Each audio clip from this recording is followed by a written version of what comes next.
Good afternoon, everybody. We're letting people in from the waiting room. Welcome to you that's already in the meeting. Just give us a few moments to get up the numbers.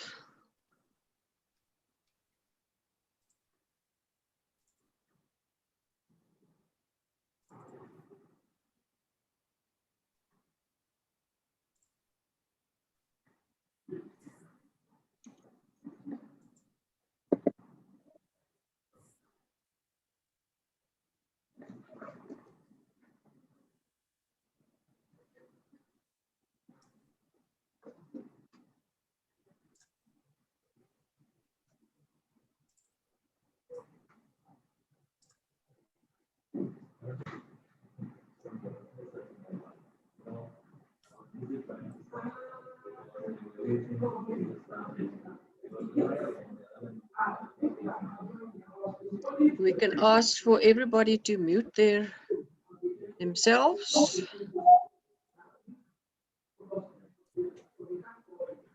I can mute everyone. I'll mute you as well, and you'll have to unmute yourself. Now you've unmuted. Okay. All right. Thanks, Ian.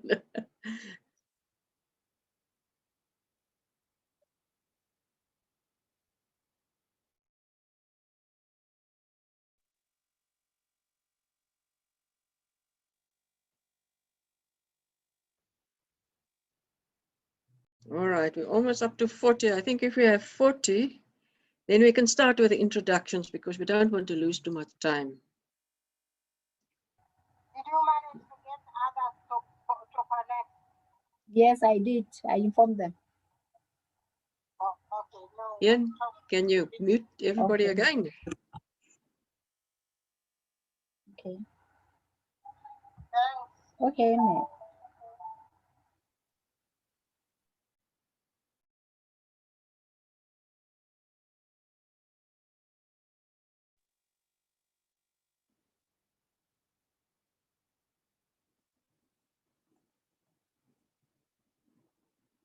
Okay, I think let's start. Good afternoon, everybody. Good morning to those of you from the US. Welcome to the first of the Training of the Trainer webinars, which will be conducted by AfriHealth, and we have various people and teams helping us. My name is Mariki de Villiers. I'm a family physician from Stellenbosch University, Cape Town, South Africa. And I'm the Stripe Coordinator for AfriHealth. And I'm very excited to have our first webinar training for all the trainers. We had over 80 people registered. We hope that everybody can get on. Still, we will be recording the webinar and it will be available afterwards for everybody. So this afternoon, let me just briefly introduce you to the speakers. Our main speaker will be Mr. Alan Mills. He's working for Q Distributions. It's a company in South Africa who assisted the Sunstripe, the Stellenbosch University team to become acquainted with using Zoom for webinars and workshops. And he assisted us in developing 2 manuals, which Ian will talk about in a moment. Alan is technical support and pre-sales engineer. Thank you so much, Alan, for working with us today. We really appreciate that. Then I would like to introduce you to Professor Ian Cooper.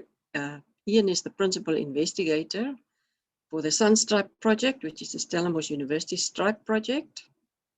And he's the director for the Kwana Center for Rural Health at Stellenbosch University. So at this stage, I'll just hand over to Ian, as it is the Sunstripe team that's responsible for this training, just to for a brief introduction. Thank you. Thanks, Mariki, and hello, everyone. It's a pleasure and privilege to be with you in this session to talk about our experiences of Zoom and to facilitate your processes in terms of that. We've used Zoom fairly consistently since we converted the COVID-19 module, Stripe module, into an online version, have been experimenting with different ways of doing it. And a resource that you can use is 2 guidelines that we developed in collaboration with Alan and other colleagues that go through the use of Zoom, and they are available on the AfriHealth website. And I'll just show you the link now. I'm just going to share my screen. So you can see, if you go to the AfriHealth website and you look at the resource page, workshop and webinar guidelines, you will see that there's a list of guidelines there. There are a number of guidelines. The first 2, there's a Zoom guide for participants, which we're not going to focus on today. You are all participants. And there's also a Zoom guide for hosts and facilitators, which you can download. So if you download, this is what you'll get. It's a PDF with the, covers everything really that we are going to cover today. But obviously, it's much easier to do it in a session like this than in a manual, because you can actually see things demonstrated. So with that, I'm going to hand over to Alan, or shall I hand back to you, Mariki, to continue the workshop, and I'll be chipping in here and there where appropriate. Mariki, do you want to come back in there? Thanks, Ian. Yes, we can hand over to Alan. Thanks, Ian. Alan, all yours. Thank you very much. Hi, good afternoon, everybody, and welcome to our Zoom meeting training. I'm going to be your host today, and as mentioned, my name's Alan. I'm going to just share with you quickly an agenda for today's meeting.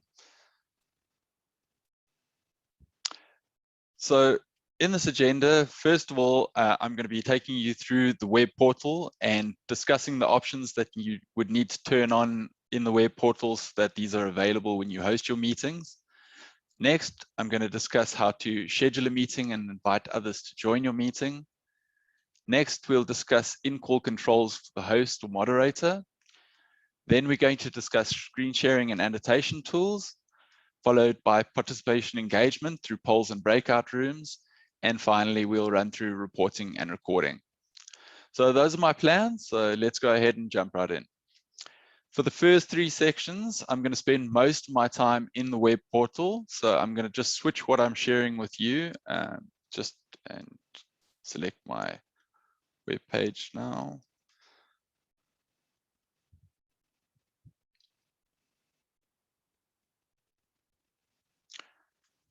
Okay, so I'm going to be starting off in the profile tab of the web page, but before we get started with that, I just want to remind you that when you go to your web portal, at the top right-hand side, you're going to be able to see, hold on, sorry, I've just lost my annotation tools. You are going to be able to see the support site. And I would encourage you all to go through to the support site when you have any questions. There is a host of articles, guides, and videos on any topic or question that you may have. And this really should be your primary destination, along with the guidelines that Ian spoke about earlier, just for anything you need, any questions that you have. I'll also include a Zoom meetings training reference guide file in the chat later, and you can download and refer to that at any time. The guide also includes clickable links to additional information on the topics and features for you to look over in your own time.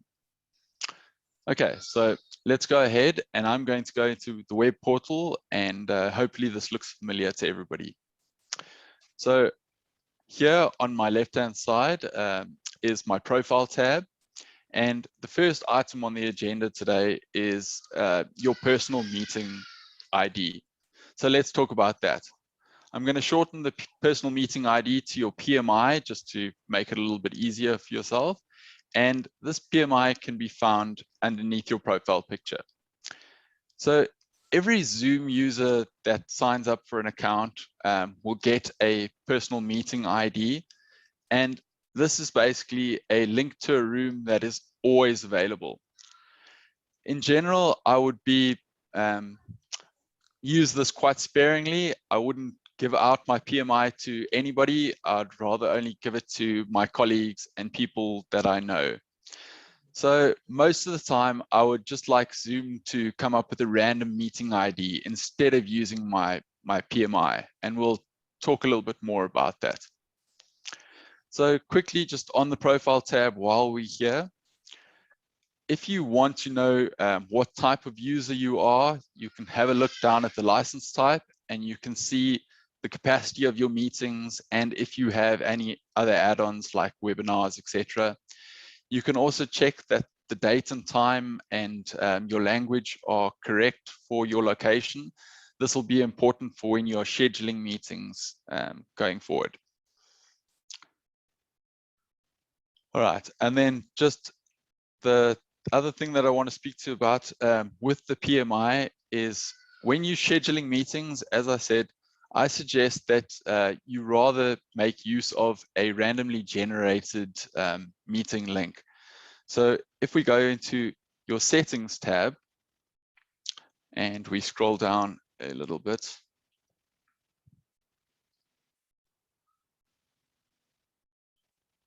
under the schedule meeting, you have these options available here. So you have enable personal meeting ID. If this is turned on, it will obviously always be available and you'll be able to use it. If you turn it off, then you'll no longer see it. This is the one that I really want to focus on. Use personal meeting ID when scheduling a meeting. I would suggest that you turn this off, as you don't want people to always be able to join your meetings from a certain link. You would rather have a separate meeting ID every time you schedule a meeting. It's just a more secure way of doing things. Okay. Sorry, my one screen is bombed out, so I'm just trying to get it coming up again. Alan, while you're doing that, if I can just come in Sure. and make two comments. One thing that, just to be clear in what Alan is talking about, if you use your personal meeting ID, it means every meeting has that same ID. So if you have a meeting with someone and somebody else, and then another person, the first person can just join your meeting at any point because they've got your ID. There's nothing stopping them. So that's why. The other point, but the more important one I wanted to make, is the difference between what you download the app on your computer versus what's on the web. So Alan's going through the web profile, and there are some of this functionality is on your app on your computer, but a lot of it is only on the web. And so you must be familiar with both. So you can set up a meeting through your app, but a lot of the settings are only available on web. So you must know how to find that in order to get these settings sorted out. Thanks. Yeah, thank you very much. Yeah, so a lot of the settings on the web portal are to allow functionality within the desktop application, whereas the settings that are in the desktop application are more for the user interface while you're in a meeting. So you really do need to go to your web portal first to make sure that certain settings are available. And that's what I'm basically going to be going through now. All right, so I want to show you some of the more advanced web portal settings. So we're going to go.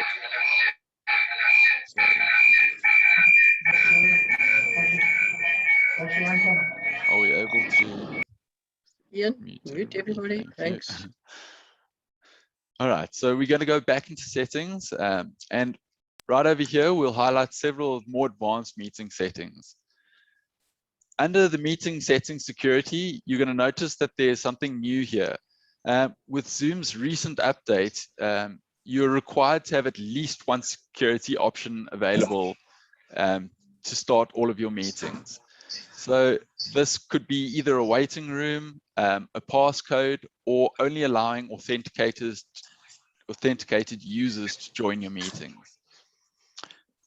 All right, so let me just show you one thing on the waiting room.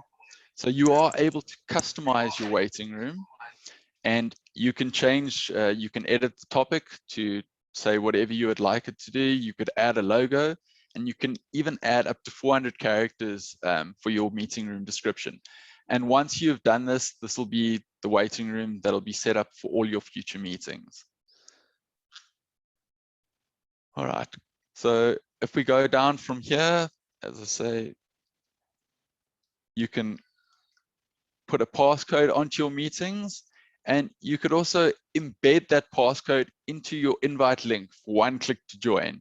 So this is quite a nice security feature, and you want to be on top of your security, but you also want to make it easy for people to join your meetings. So by embedding, when they click on that meeting ID, it's only a one click to join your meeting. If you don't embed that passcode, then they would have to click on the link to join your meeting first, and then they'd manually need to put in the passcode. All right, so then the third option is only authenticated users can join meetings. And basically what this means is that people will actually have to sign up for a Zoom account. It can be a free account, but they'll have to sign up for an account, and they'll have to be signed into that Zoom account in order to be able to join your meeting. So it is a good layer of security, but it may be too much for what your needs are. You may not need that. Right, then, as I said, other features that you may want to switch on so that they're available in your meeting. Those would be things like, if we go down to the in-meeting basics, things like chat, if you want chat to be available for the participants in your meeting. If you want file transfer to be available, you can also choose the maximum file size for files that can be shared. Do you want to be able to have the ability to make co-hosts in your meetings, somebody that can moderate the call while you are giving your presentations? Meeting polls, do you want polls to be available? Would you like screen sharing to be available? And then some options under that, who would be able to share? Do you only want the host to be able to share, or can all participants share? And then who can start sharing when someone else is sharing? Should this be the host only, or can any participant share at any time? You can also turn on or off annotation. So we'll come back to annotation later when we're going through the desktop and show you what that's all about. You can turn on and off a whiteboard. The whiteboard is basically just a white screen where people can draw and share ideas and thoughts on a white screen. You can turn on or off non-verbal feedback. So non-verbal feedback is quite nice for a session like this where everybody is muted. If they just want to put in a reaction or anything like that, they can share a thumbs up or put a hand up if they want to be heard. There we go. Ian's just demonstrated it with a thumbs up. Thank you. All right. Then under in-meeting advanced, some of the nice ones that I'm sure you'll make use of are the breakout rooms.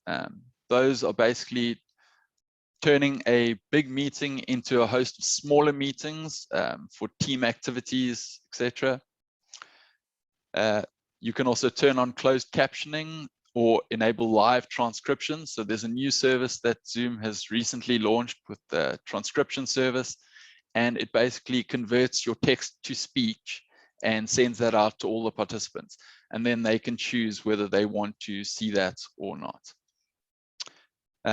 Then one other one that a lot of people like is virtual backgrounds. You can turn on whether or not to allow people to use virtual backgrounds during the call. So I'm currently using a virtual background because my home office is quite a stark wall. So I'm using one currently at the moment. And then right at the bottom of this page, one of the other things here that a lot of people ask for is scheduling privilege. So if you are going to be scheduling Zoom meetings for someone else, or you need somebody to schedule them for you, that's called scheduling privilege. And this is where you would set that up. So if you click on the little plus sign, you can enter the email address of the person that you would like to schedule meetings on your behalf. So both users are going to need to be pro licensed users. So they can't just be free account users, and you'll both need to be on the same Zoom account. All right, and then for this, when you're scheduling a meeting on somebody's behalf, you'll see later when we actually scheduling a meeting, it'll allow you to choose who the host of that meeting is going to be. So you might be scheduling the meeting for them, but you are assigning it and you're saying that they are actually going to be the host for that meeting. Okay, so that's basically the advanced settings that we're going through. I don't know if we want to do questions in between sections or if we'd rather hold those to the end. I think if people can just post on the chat, I'm watching the chat, and Okay. yeah, if there are any questions, please post on the chat. I just wanted to add one comment that Alan mentioned, the waiting room. It's under security features. For the Stripe workshops, Sunstripe workshops, we've used that a lot because we will usually have a meeting of the facilitators before everybody else joins. And sometimes we're not quite ready a few minutes before. And if you don't have the waiting room, people start joining you. Whereas, you know, with the waiting room, you can finish your pre-meeting, as it were, and then on the time, you can allow everybody else to join you. So it's a very useful feature to use. Yeah, and as you saw from the meeting room, from the waiting room, when you're waiting to get into this meeting, it is a separate space for every user. So you won't be able to see or hear anybody. You'll just see that sign that, as I showed, can be customized and can be changed. Alan, there's a question about when one would want to have more than one person sharing a screen. Well, I mean, that's kind of up to you what sort of meeting you're having. It could be just showing the differences between two designs. So you want to show them both side by side, for example. Yeah, it's really up to, depends on what your use case is, but yeah. I think also if you have multiple speakers in a session, rather than each one then having to stop sharing and pass it on to the next person, that people can just swap into each other easily. But yeah, it does depend on what you're trying to do. Yeah, we can come back to that later on when we are in the application and just try it out as well and show people. All right, so now for the third part of the agenda items, we're going to go over the more advanced scheduling options, and we're going to, in our web browser, just click up so that we can go to our meetings tab on the left-hand side here. So in the meetings tab, you're going to see all your upcoming meetings that have been scheduled already. You could see your previous meetings. You can see your personal room. So this is part of the PMI that I spoke about earlier. So if you need to change anything for your personal meeting room, this is where you would come and do it. So if you would click on the edit, you can make sure that you have either a passcode or a waiting room for your personal meeting room. And one other thing that I would say, make sure that the allow participants to join anytime is not ticked, because you don't want people joining that meeting room if you as the host have not joined already into that meeting room. Then along the top as well, you have your meeting templates. So you are able to, when you're scheduling a meeting, you can save it as a template. If you find that the settings that you've created for that specific meeting are going to be used again in future, you can save that as a template. And you can save up to 40 templates and give them whatever name you would like. So at the moment, we are going to click on schedule a new meeting.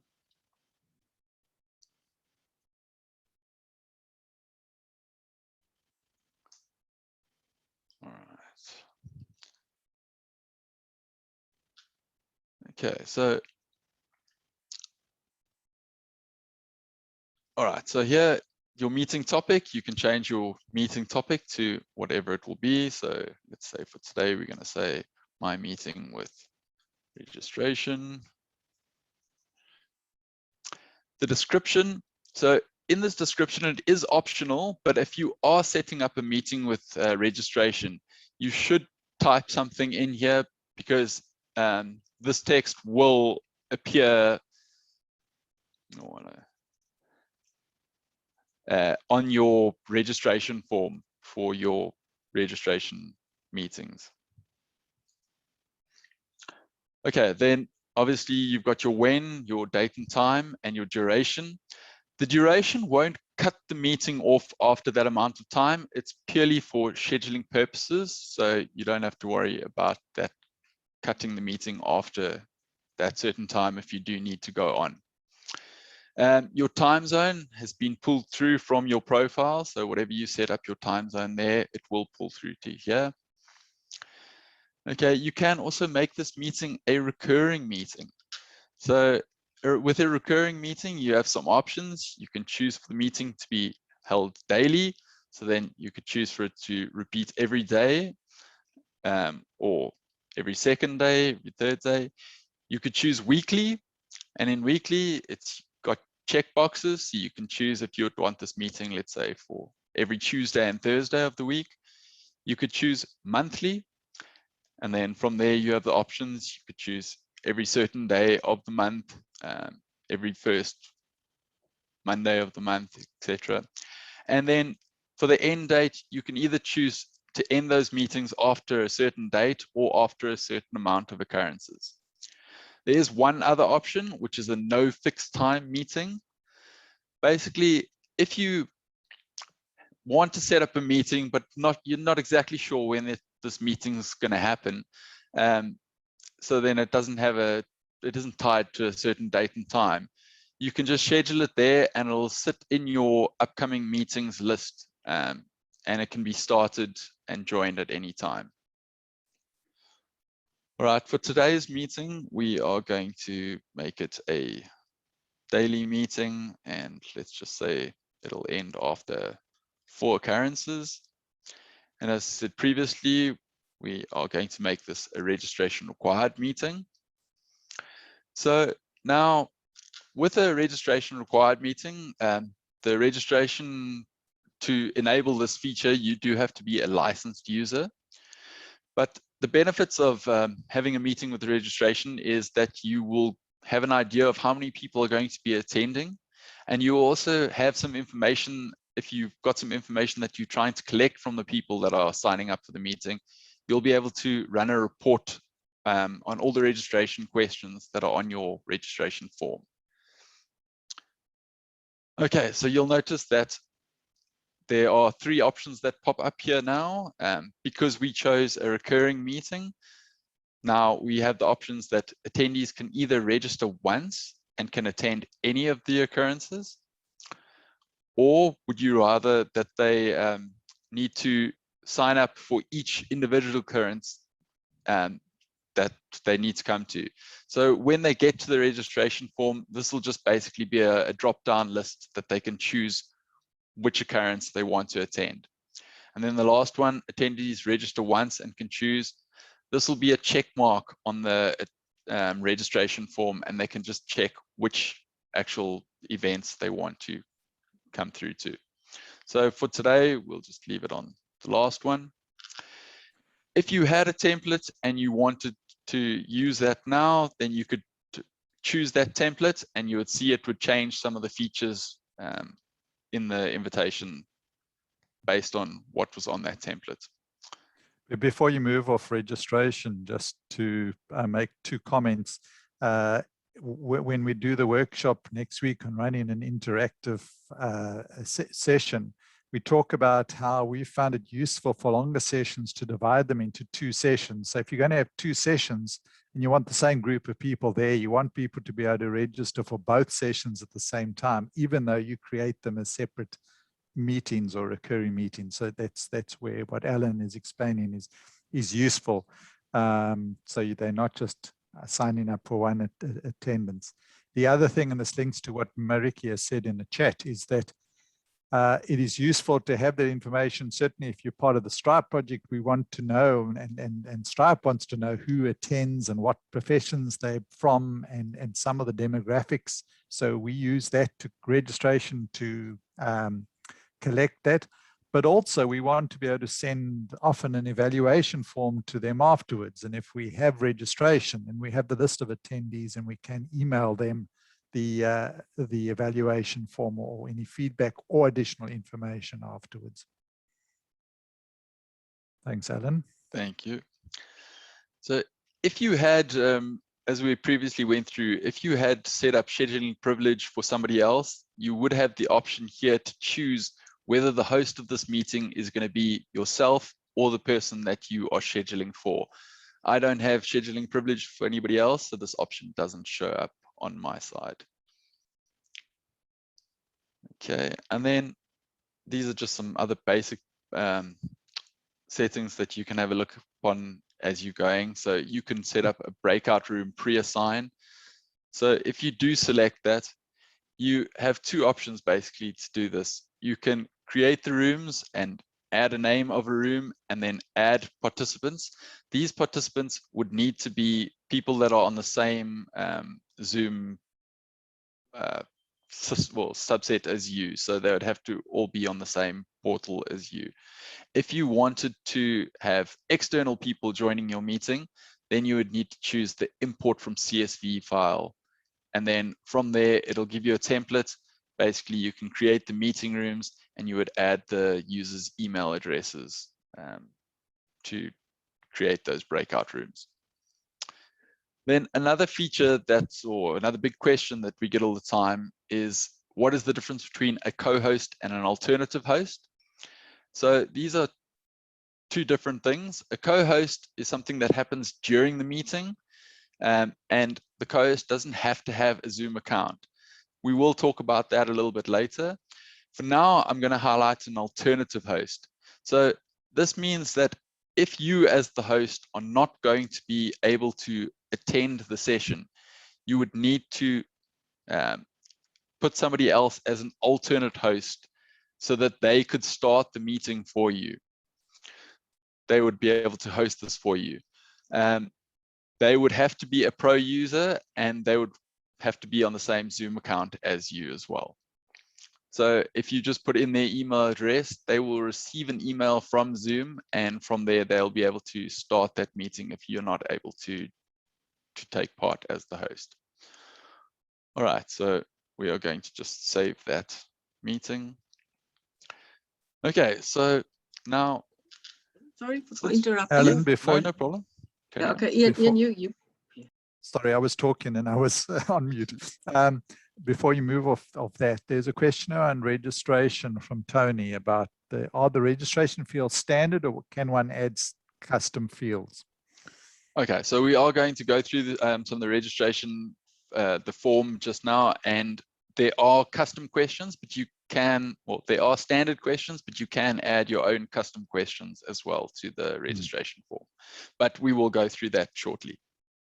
Great. Yes, and then just something about allocating group participants that you just went over. Yes. We use that sometimes to beforehand to put people in interprofessional groups before the workshop, so that the groups are interprofessional, interdisciplinary. Yeah, it does help so that you don't have to do it during the meeting and try and do it manually. It does help to be able to do it beforehand so that you make sure that people are split into the correct groups. It's another good reason for registration beforehand so that you can actually set groups up ahead of time. Absolutely.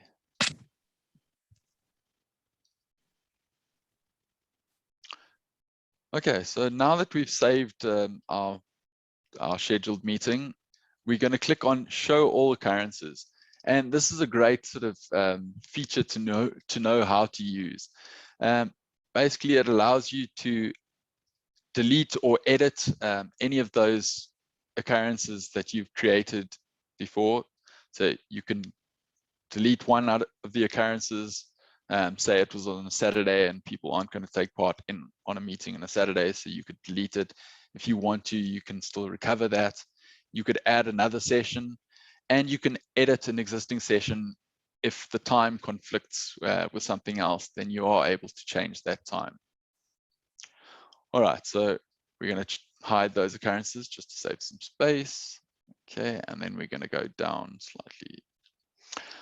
All right, so in a normal meeting without registration, This would be your meeting link, and you would be able to either copy that invitation or send it out in a calendar to your participants.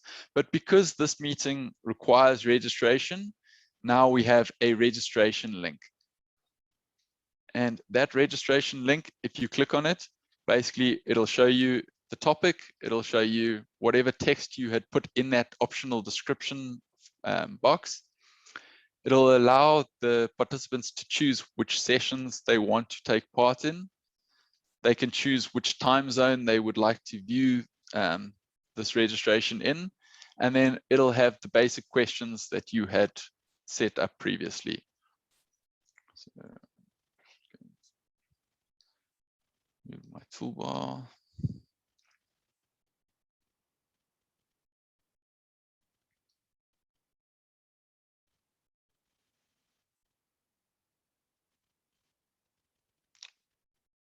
Okay.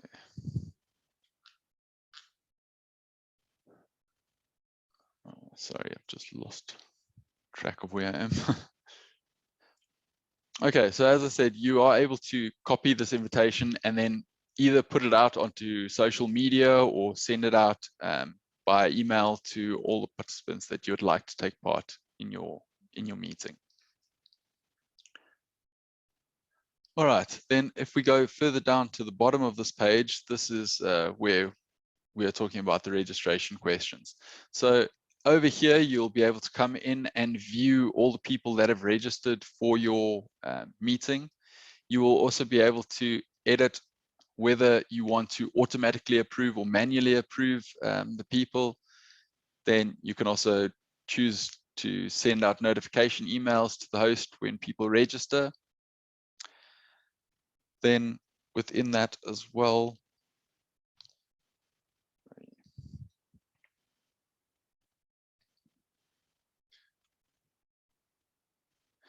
this is where we talked about the questions. So here are a list of just the standard questions that are in the registration form, and you can say if these are required, or you can just list them, but people don't have to, they may not be mandatory. And then you do have your custom questions as well that you can create and save for that registration process. Your email settings, basically will just show who the email contact is going to be for that meeting. You can send yourself a preview email of what the registration form is going to look like. You can add branding to your registration form, so you could upload a banner or a logo. And then from here as well, you can also set up polls for your meetings. And let's just see. Okay, so if you wanted to set up any polls, you would just click on the add button. You would enter a title for this poll, and I generally like to add a number to the poll as well, so that you, when you open it within your meeting, you can see which number it is so that you can launch them in the correct order. Basically, you can put in your question over here. You can choose either single choice or multiple choice and what the answers will be. And then you can decide for your reporting if you want the answers to be anonymous, or if you would like to see what the actual participants voted for in these polls. So that's up to you if you want it to be anonymous or not. All right, and then with polls, you have a total of 25 polls that you are able to create. And within each poll, you can create 10 questions. So that's quite a lot of polls that you can put up. If you needed to use it as a test or something like that, you would be able to do something like that.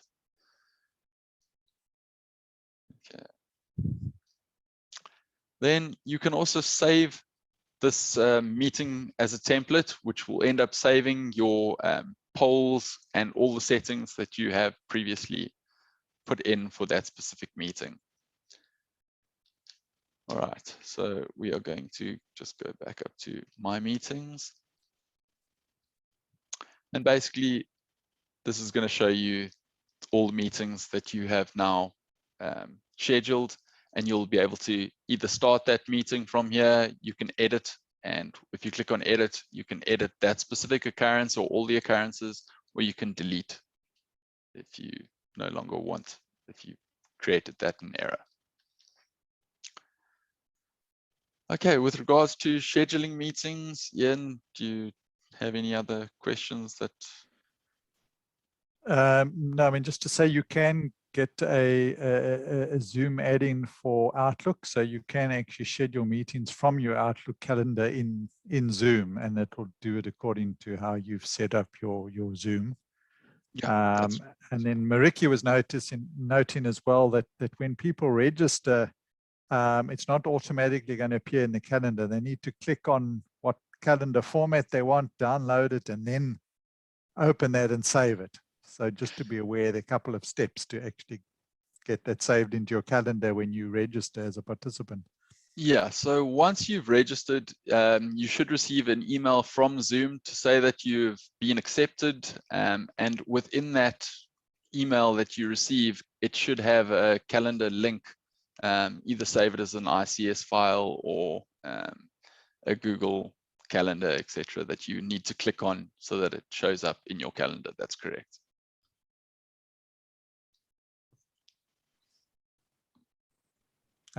Yeah, I think we do need to move on. I see time is marching on. Okay, now we're just going to go through some of the things in the desktop client.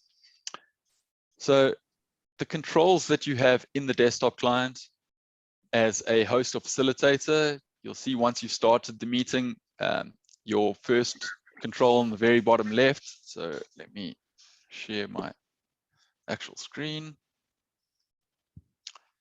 Okay, so you'll have your microphone button, and that, if you click on it, will obviously mute or unmute your microphone. If you click on the little arrow next to it, you'll be able to choose the devices that you want to make sure you are using the correct devices. And you can also test your speaker and your microphone beforehand to make sure that both of those are working. For the video, again, you can click on the actual icon itself to either mute or unmute your picture. And then you can also choose which camera you would like to use. You could choose a virtual background. Those have definitely become very popular nowadays, especially with people working at home. And then you do have some additional video options. So when you click on that icon, you get a host of different settings that you can choose. Now, previously I said the settings on your web portal are to make sure features are available in your meeting. The settings that you can do from your desktop client can be done while you're in a meeting. They're basically to improve your user interface while you are in the meeting. So some of the ones that you would want to use just to make sure that your video, etc., is you can do a preview of what you look like before you share your video to the rest of the participants. Make sure your audio is working and test it. You can just go through a couple of the share screen options in your own time. Background and filters, you can select additional virtual backgrounds that you want to add. But I think there's so much to go through that you really do need to go through kind of all of those in your own time. Then your security options, you can lock a meeting. So once that meeting is started, you can lock it down, which means that nobody else can join that meeting. The only problem with a locked meeting is that if somebody does happen to drop out of the meeting because of connectivity, they won't be able to rejoin. So I do think a waiting room is generally a better idea to have. So you can enable your waiting room, and then if people drop out, they'll join the waiting room and you'll be notified that they have joined your waiting room, and you can either choose to admit them or not. You can allow participants to share their screens or not, whether you want chat to be available or not, whether your participants can rename themselves, unmute themselves, start their videos. And then you can also remove a participant if that participant is no longer needed in the session or if they had been unruly. Next tab along is your participants tab, and basically this is where moderation would be done. So you'll see a list of all of the participants, and you would be able to ask to unmute their microphones. You can ask them to start their video. You could pin them so that you always seeing that specific person. You could report somebody. Again, if they happen to be unruly in the call, you could report that person to Zoom. You can also invite additional participants into the meeting from here. So you can invite people that are also on your same Zoom platform. You can copy an invitation link and send it out to somebody if you suddenly want somebody to take part in this meeting that hadn't received the invitation previously. Zoom rooms, if you do have any Zoom rooms on your tenant, you can send an invite to get those to join your meeting as well. And then email, you can send out an email to people. All right, polls at the moment. Okay, I have the ability to, is everybody able to see this poll first of all in my screen share? Yes. Okay, so as a co-host, I'm able to launch a poll, but I'm not able to on the fly edit a poll or create a new poll. Only the host is able to create and edit polls. But as the co-host, I am able to launch any polls that are there. So currently, if I wanted to launch this poll, I could launch it and then wait for people to give their feedback on that specific poll.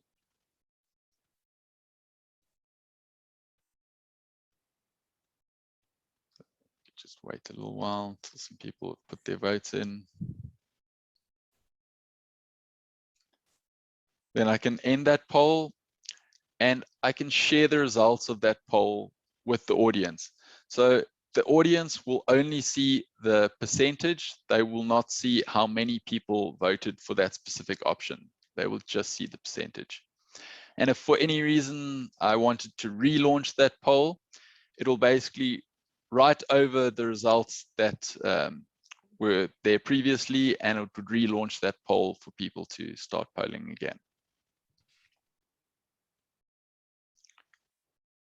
Okay, chat is quite an easy one. Basically, you can see all the questions in the chat, and people can either decide to send a chat message to everyone, or they could send a chat message to a specific participant if that has been enabled by the host.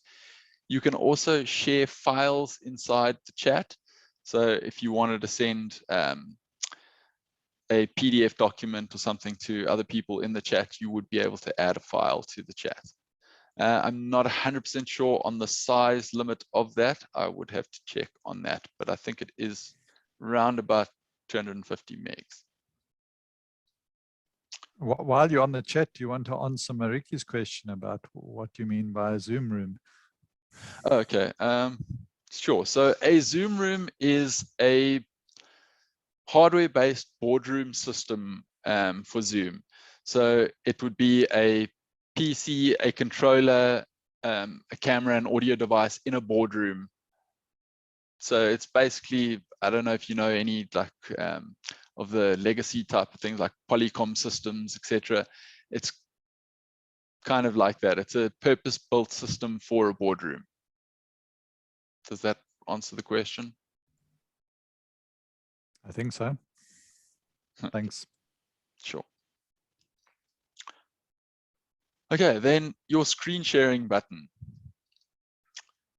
Now, with your screen sharing, you have your basic options where you can either share your entire desktop. If you had multiple desktops, you could choose which one of those desktops you would like to share. You can also share an individual application.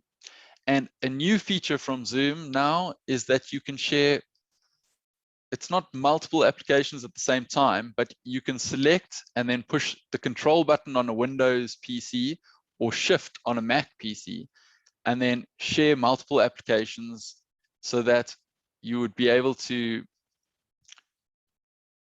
skip between those without having to stop your share. So at the moment, what are you viewing at the moment? My web browser. And then I can just put in my PowerPoint and there's no lag between them. So you don't have to pause the one and then start another, or stop sharing and then share another document. You can just go between those two documents. That's a neat new thing. Yeah, that so they've that's introduced. Yeah. that's a new. So there's a new question feature. around that. Is it possible to share more than one screen at the same time? That is, to be able to show both or more at the same time. Like it is with that we have multiple photographs on the screen kind of thing. But yeah, it'd be multiple screens.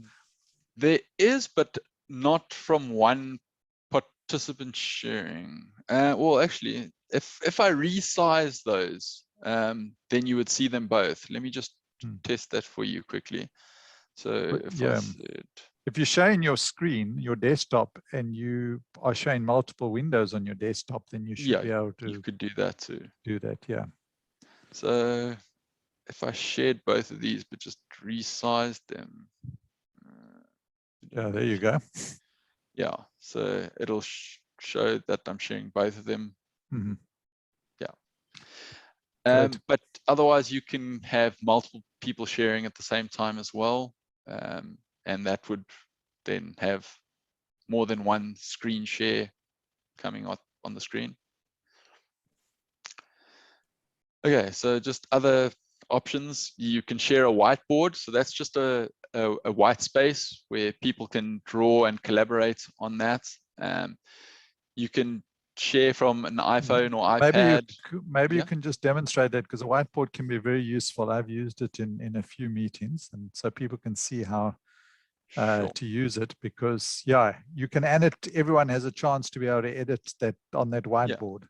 So I can just draw on that whiteboard. You can obviously change your colors, the thickness of the pen that you want to use. Other people would be allowed to annotate on that as well.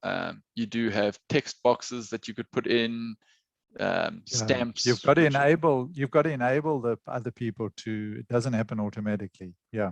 Yeah. So that has to be an option that you have allowed other people to share. So as I say, I'm not actually the host of this meeting, so that function you would need to enable other people to be able to annotate at the same time as you.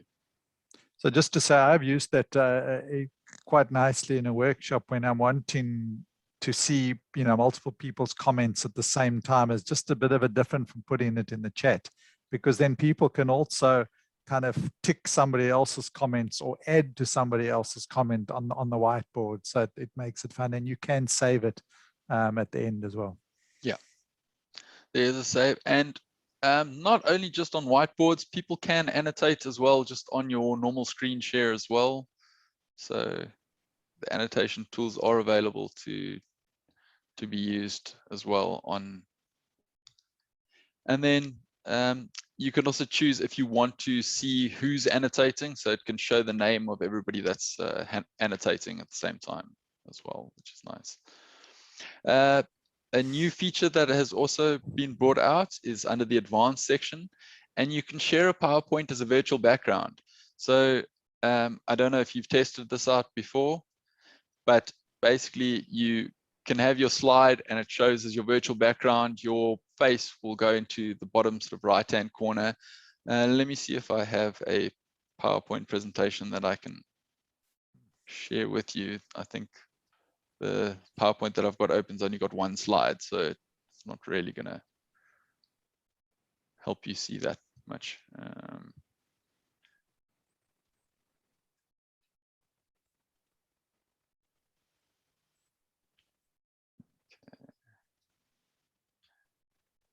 Just going to quickly stop sharing and find a PowerPoint that I might happen to have somewhere. Yeah, that's quite useful. That I was actually just asking about it the other day, because Teams has introduced something similar into their interface. So yeah. Let's see. So does that mean you can run your PowerPoint with your face in the corner? You just change the slides and the slides will come up behind you. It doesn't matter how you sit in front of the camera. Yeah, so it actually puts your picture into the bottom right hand corner of it. So let's see if I can do this one.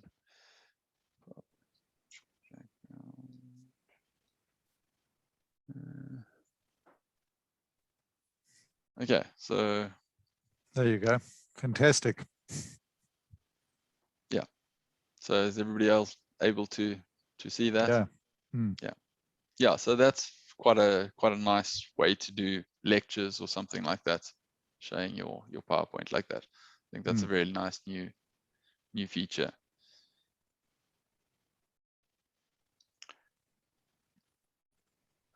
So then also just back to in the advanced sharing options, you can also share a portion of your screen. So if you wanted to share a PowerPoint in your presenter mode and you only have one screen, you could just highlight the actual screens, the slideshow part of the screen to share with the audience.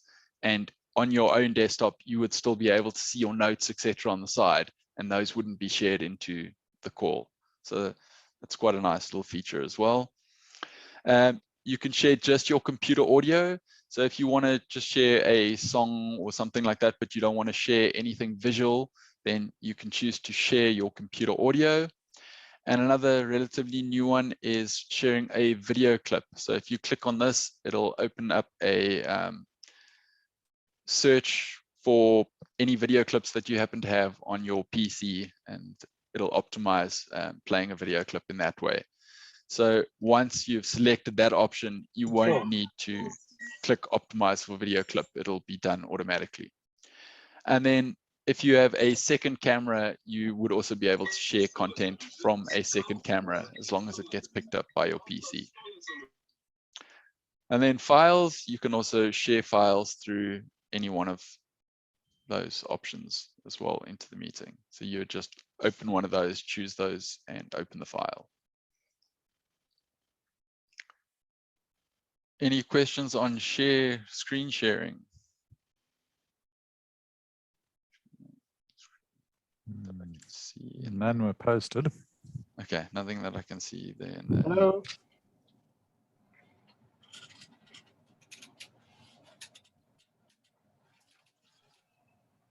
Nesmus, are you asking a question?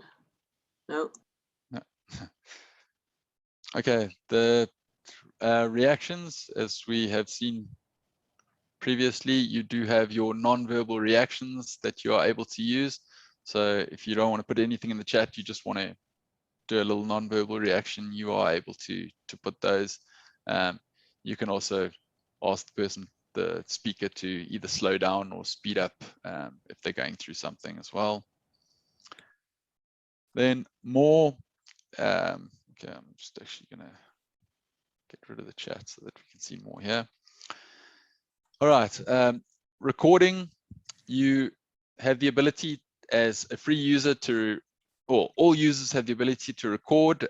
Basic users are able to do local recording, which is onto their computer, and pro or licensed users have the choice to either record on their computer or record to the cloud. And if you have the ability to record to the cloud, it's a great option. There's so many different features that you can choose when you are recording to the cloud. So I just want to see with recordings. So when you record to the cloud, you can actually choose what you want to record. You can record just the audio transcript, you can record just the presenter, you can record gallery view, you can record just the PowerPoint presentation. And then once you have those recordings, it'll come up in however many files that you've decided to record. And you can share those individually to the people that take part in your meetings. So if you just wanted to share the shared screen or the speaker view, you would be able to do that. You can also download that that recording onto your computer if you want to store it. And you can set up that you delete cloud recordings after a month to free up space. I think each pro user gets 1 gig of recording space on their account. So you can set up rules to delete those recordings once they reach a certain age, and then just download them onto your PC if you would like. Then I think another good feature that we were talking about previously is the breakout rooms. So breakout rooms, you can either have those pre-assigned breakout rooms that had been created when you scheduled the meeting, or you can choose, you can click on the breakout rooms, choose how many breakout rooms you would like, and then either assign automatically, and Zoom will just split the participants into an equal number of participants per room. You can assign manually. If you decide to assign manually, then you would be able to choose which participants go into which room, and you can also transfer participants and exchange them. And a new feature, if you're on the latest version, is to let participants choose their own room. So that is another option that could be there as well.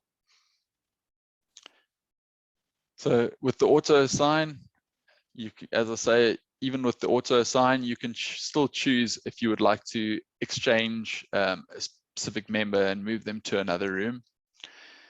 Co-hosts and the host have the ability to join any of these breakout rooms, so they can join them and just make sure everybody is doing okay. You are able to broadcast a message. Is it possible to limit the number of participants in a room? So it would depend on how many participants you have and how many breakout rooms you want to create. That would really be the way to limit it. Or if you had set it up beforehand, you could make sure that you only had 3 participants per room, for example. Then you have some options as well before you create the rooms. As I said, you can allow participants to choose which room they want to go into. You can allow the participants to return to the main session at any time. You can automatically move all the assigned participants into the breakout rooms. So once you select open all rooms, people will just disappear automatically and join those rooms if you have that ticked. If you don't, they will receive a little notification for them to join a breakout room. Then you can choose a time limit for the breakout room. So if you'd like the breakout rooms to close after 20 minutes, if the group discussion you have is only a 20-minute exercise, you can change that time limit there. And you can also do a countdown clock to let them know that the session is coming to an end. Okay, I'm not going to actually open any breakout rooms unless that's something you want us to do. I think it's fine because we are, our time is pretty much up. Yeah, and I mean, that's basically all the functionality on the desktop client. So yeah, if there are any more questions in the chat, or if anybody wants to unmute and ask a question. Are there any more questions from anyone? Yeah, sorry, I was trying to share something and then I wanted to, I mean to share with everybody and share just with Mariki, but what I'm going to do now is just share the file I mentioned to you in the chat, so that you can access that if you want to download it. That's the guideline that Alan has been speaking to, essentially. Although there are a few new features that he mentioned since we did that, because of the huge amount of use Zoom and other similar platforms have had. They all have been adapting and adding features in response to the need that is there. Mariki, sorry, did you want to say something? Yes, I just wanted Iranius to talk to when and where you will post the recording of the webinar. And Iranius, maybe show your face, because many people haven't seen you before, but they will work with you in Stripe. He's the Senior Program Manager at AfriHealth, running the Stripe program. Irenaeus? Hi, Mariki. So I hope people can see my face now. Hi, everyone. So we are going to send the recordings of the meeting through the same email that we sent for people to register for the webinar. And then also there is an evaluation that we will be sending out for participants to just give us feedback on how they found the webinar today for us to improve on the subsequent webinars. So if perhaps you found out that any of your team members was not included in that email chain, you could kindly just share the webinar recording with the person, since the person probably wasn't in that email chain. Great, thanks, Irenaeus. Alan, maybe you can answer one last question before we bring this to a close. What is the difference between a Zoom meeting and a webinar? Okay, so a Zoom meeting is an interactive affair. So people are able to unmute their videos and their audio, and it's really meant for, you know, talking between all the participants in the meeting. Whereas a webinar is more of a talk given by specific people. So today's session could have been done as a webinar because we just had a panel of people to speak, and most of the people were just writing. But the reason we did it as a meeting was to show things like polls and breakout rooms. Certain functionality is only available in meetings that isn't available in webinars. But essentially it's, yeah, in a webinar, you are if you're an attendee, you don't have the option to turn on your camera or ask questions unless one of the panelists promotes you to a panelist. It's just generally for bigger audiences where it's mostly a one-way kind of communication, then a webinar is right. But if it needs to be interactive, then it's generally a meeting. I was on a webinar earlier this week where there were over 1,000 participants. So yeah, a bit chaotic if you allowed for interaction in a session like that. Yeah. Alan, thank you very much for your input, and thank you everyone for attending, and back to you, Mariki, to close. Thank you very much. First of all, thank you very much to Alan and Ian. Alan to doing all the technical parts, Ian providing context, clarifications. Must say I learned a lot myself, and so we continue to learn. I'm talking from Tanzania. I would like to ask something about the these sessions. Are we going to have them as we go on? I am Agnes Msoka from Tanzania. Hi, Agnes. Yes, there's a series. There is a series of training of the trainer webinars. Okay. Are you a PI? I am okay. I am a site administrator. Oh, okay, site administrator. Okay. Yeah, So there was a schedule distributed to the preliminary schedule, but let me just share it with you. Next week there will be a webinar on Tuesday, which you will probably get the invite tomorrow. Yeah, we'll make it a point to be around. Yes, which will be similar today. It's about how to run an interactive workshop. And then on Friday, there will be a workshop which has got limited participants. You will also get the invite. That's actually demonstrating how to run an interactive workshop with one of the modules. And then in the week thereafter, we will start some trainings on the Learning AfriHealth Learning Management System, which Fred and his team from Occurrences will assist us with. You will receive that dates hopefully in the next few days. So there will be, and then throughout up to September, there will be training of trainers in the new modules. There's 2 new modules available. There will be training of trainers provided for that. And all the schools, if you have a particular need for a particular training, please contact Irenaeus. Let me see how we can help you with that. Please feel free to do that. Thank you for that question, Agnes. Okay, thank you. I'm with Semvua. Okay. So Mariki, if I can just add to that, I mean, I think just to say Tuesday, very much afternoon, 3 o'clock, very much, well, our time, various times in different places, the same time, but on Tuesday, complements this. Today was very much focused on the technicalities of using the Zoom platform, whereas Tuesday is going to focus on facilitating workshops and the whole process of how you run a workshop, particularly in terms of a Stripe workshop, but it's just generic, not taking one example, but principles of running these workshops. Thanks. Okay, if I can just ask Ian, Iranius, and Ellen to stay behind for a few moments. And thank you so much, everybody, and have a lovely day. Bye-bye. The same to you. Bye-bye. Bye-bye. Thanks. Bye. Thank Bye. you. Bye-bye. Bye. Bye. Bye. Bye, everyone.